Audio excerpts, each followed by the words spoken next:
Hey, Genki Call here with your campaign tasks and all of the other stuff for the week of December 12th, 2022. We're going to start with the campaign tasks, which are right here. Use a Zaejin team for 15 wins and the Goblin banner for 15 wins. For silver, we've got craft 2 green summoning stones, win 10 ranked PvP battles, explode 250 gems, kill 2 treasure gnomes. Open 2 event chests, open 30 gold chests, use a dagger weapon for 3 wins, explore Zaejin 1 time at difficulty 5+, get 7 goblin kills, complete 1 treasure hunt with 60+ turns, kill High King Irongut once, complete the 1 adventure board, use Thief class for 3 wins, and get 10 green kills. Pretty easy this week. The only thing I can see people skipping is, the treasure hunt. I'll be doing it because I kind of like treasure hunt. All right. Let's go over troops that you can get with your event keys this week. So let's pop on in here to Zaejin and sort this by base rarity. All right, there are a couple here that you will not be able to get. Let me make sure I have everything.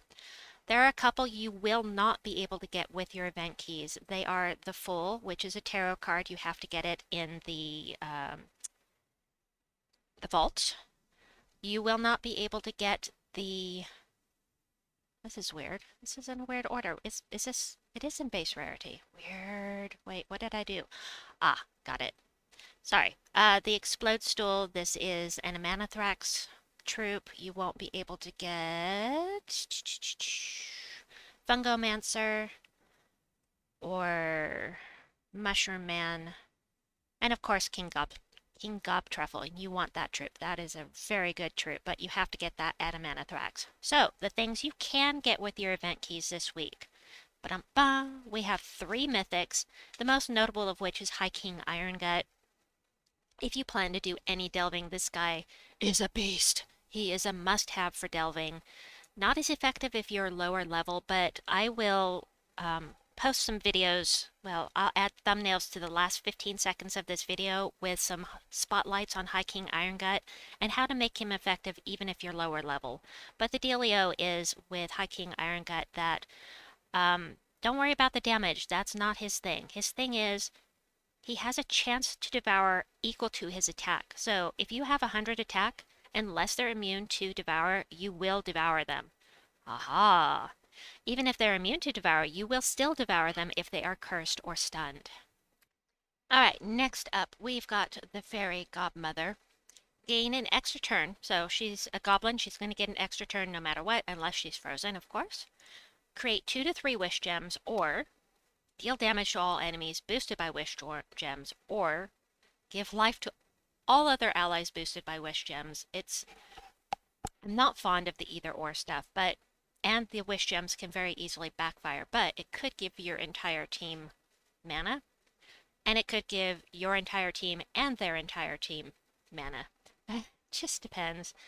She also has a 50% chance to convert a yellow gem to a wish gem when the turn begins.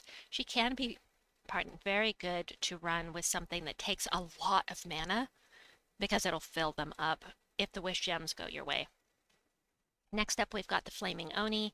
Summons 3 random goblins, which is great if you're about dead. Explode a bunch of green gems and get an extra turn. Summons a firestorm at the start of battle and converts 2 red gems to burning gems at the start of each turn. Then we've got the legendaries, the Goblin King. Remove all gems of a chosen color. Gain 8 life boosted by the gems removed. So if there are 10, it's a 2-to-1 ratio. So if there are 10 of a certain color that you remove, you'll get +5 life. It's really not a big deal. Summon a goblin. I mean, that's okay. And then gain an extra turn. He does get +20 to his life if he's in the last position, but pretty much this guy is not a great legendary. Unfortunately, you can't get him except in the underworld. Next we have Queen Grapplepot, who does damage to all enemies boosted by ally and enemy goblins and gets an extra turn. Ally goblins gain 5 life on 4+ gem matches. Next we have Smashed Mouth. Smashed Mouth does damage to an enemy, knocks them to the back, drains 7 mana from all enemies and gets an extra turn. So, he's really not that bad. He's, I think, a little underutilized because the mana drain is pretty useful. Plus, messing up the order of your enemy team can be very useful as well. But he will also bleed and silence the first enemy whenever he takes skull damage, so sticking him at the front of the team can be very beneficial for you. Can't get Brian the Clucky. Oh, I love this troop because it's Brian the Lucky in chicken form. Just the way he belongs. Eliminate points of a random skill from all enemies. That could be any skill. That could be magic, life, armor, or attack. Any of those could be removed. It's one of those iffy things you can't count on it doing a certain thing, which I don't like, but there you go. And we've got Brian the Lucky that gives all allies 40, well, for me, 40 magic plus 1 to a random skill. Again, that could be any skill. And then next up, we've got Fundingus. I love Fundingus. Explode a bunch of purple gems, then either summon a giant toadstool or an explode stool and gain an extra turn. He's a good mana generator if you don't have other things available. He is very useful in that position. Hellcackle is our God Slayer, and so he's going to do that 3 to 5 times damage to anything with a red border that's in the dungeon, that's Zul'Goth, that's Raid Boss Zul'Goth, and Rage Kurandara, anything with the diamond dragons, all of them. So very, very useful to have. The Nobend brothers. I want to call them Nobend.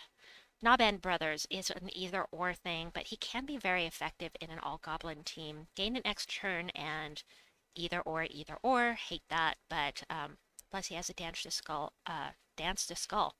Chance to dodge skull damage, which can be very helpful. Princess Fizzbang, extra turn like all goblins, and either explode all green gems or give a random skill to an ally, and if they're a goblin, give double the effect. That's nice, but she can be very useful. There's just other troops, personally, that I would rather use. Stir Snothelm does damage to an enemy, webs and entangles them, so it's very nice to throw onto the first slot so that they don't kill you with spells or skulls, and then double skull damage versus diseased enemies.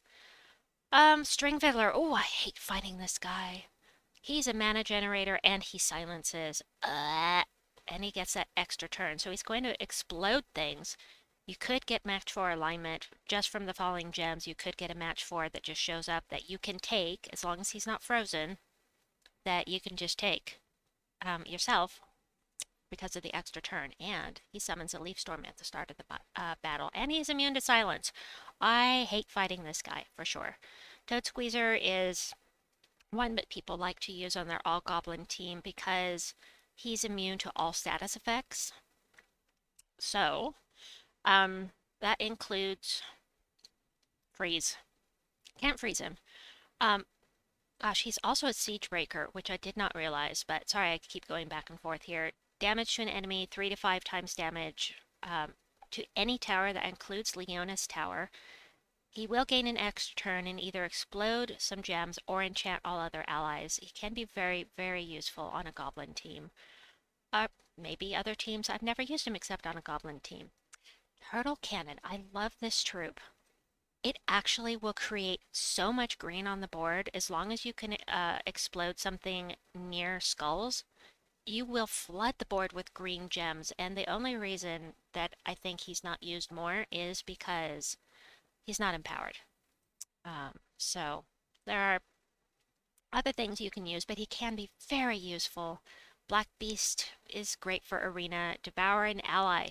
You can devour that ally even if they are barriered, and I think you can still do it even if they're immune. Can't remember for sure, but if they're barriered, you can still devour them. Usually, devour does not work through barrier. Heals back to full. Plus, you're getting all of their stats except for magic, but you're going to get all of these stats of whatever your ally has, and then creates a bunch of skulls. Next up, we've got the Dynamite Goat. Knock an enemy to the back, explode 2 gems boosted by their life. It's a 10 to 1 ratio, so even if they had 100 life, actually that's quite a lot. 10 to 1. Oh, that would explode an extra 10 gems.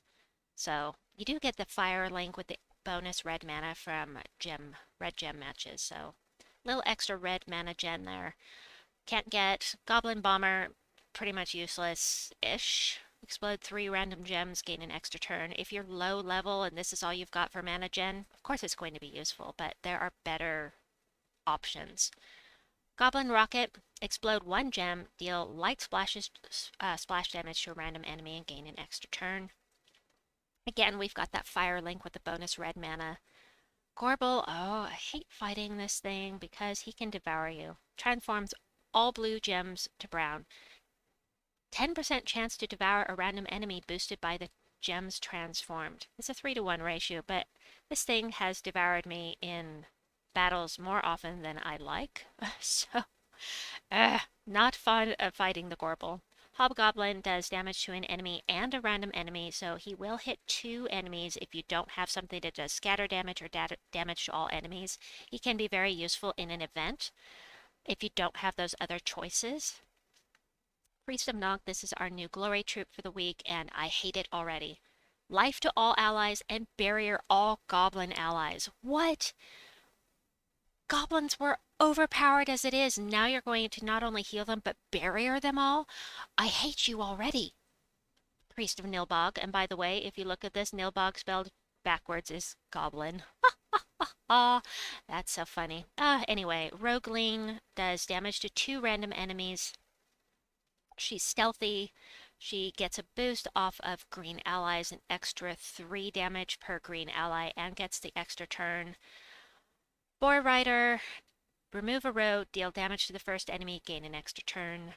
Bugbear, deal damage to an enemy boosted by their missing life.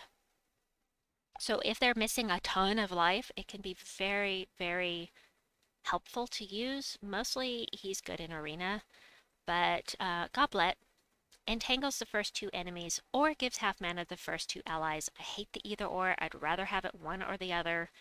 Gain an extra turn. But she is a bounty hunter. I don't ever use her in bounty. Never. So, Goblin Shaman can be very useful because he creates some green gems and gives life to a random ally. Of course, you've got that extra turn. And then Mushroom Man, you can't get this. It's a mana Thrax. Scavenger, damage to an enemy, creates 7 purple gems. I have to cough. Hold on. Ugh. It's another bounty hunter troop that I never ever use. Giant toadstool. I hate fighting this thing because it has a chance to transform you into a giant toadstool, and that is very detrimental to your team. But 7 gems of a chosen enemy's mana color, which means if they're using 2 mana colors, you have 2 choices. You don't know which one it's going to choose. Goblin, everybody has this. You start out the game with the goblin. Not even going to go over it. You already know what it does. All right, so let's go grab that bounty troop real quickly here. That is, hello, in the shop. First, let's grab resources. You'll want to grab all of the spoils of war if you can. My eldest has had just the 10 keys and gotten the mythic off of it. It's a fantastic deal for event keys. Plus, you get a few other minor additions here as well. Now head over to the weekly event, grab the Priest of Nilbog. You definitely want this. And, of course, if you can, get him up to mythic level so you have a guaranteed level 20 troop when you need it for your power level. Very, very helpful. Plus, look at all of these resources. Look at all the grinding you don't have to do for trait stones. So nice. Get as many as you can. Just make sure to save some glory for next week. Then we've got, what is next? What have we got? Events. So Zaejin and Goblin troops. Anything Zaejin Goblin is going to get plus 20% to their skills. Of course, not all goblins are from Zaejin, but, and then if you use the Priest of Nilbog in PvP or Explore, you get an extra 400 gold. All right, we're heading into the last part of the video. Coming up this week, tomorrow we have the Amanithrax Faction Assault. Again, that's where you get Gob Truffle Very useful troop. Wednesday we have Gobblekins, I think this is, Pet Rescue. On Thursday we have the Thief class trial, a very useful, um, very useful class. And then this weekend, oh joy, we have Arena. Yay. Got a weekend off after our busy vault weekend, so uh, we had one recently. Anyway, that's it for this video. I hope that you enjoyed it. Please like and subscribe, and we'll see you soon. Bye-bye!